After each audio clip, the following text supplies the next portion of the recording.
rámen. Normálně tady máš čínskou olívku, vezmeš třeba čínský luky nebo prostě čínskou. Bereš takhle a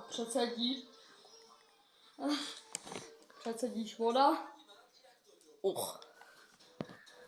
No.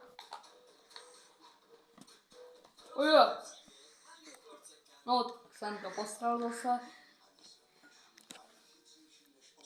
No, nevadí. Tak.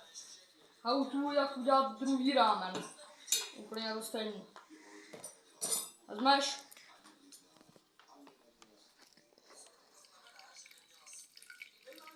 Voda pryč.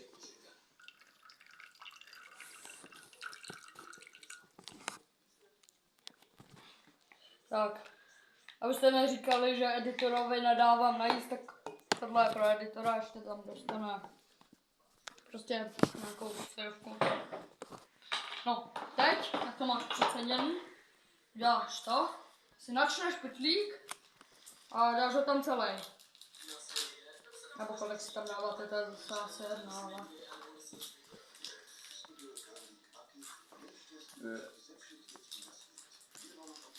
No.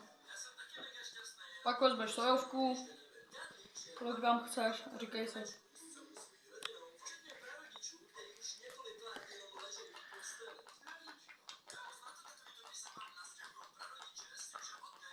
Tak,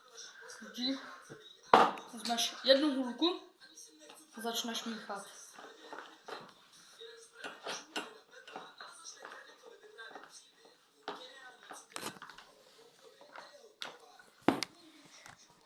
Vezmeš druhou a začneš taky míchat překvapivě.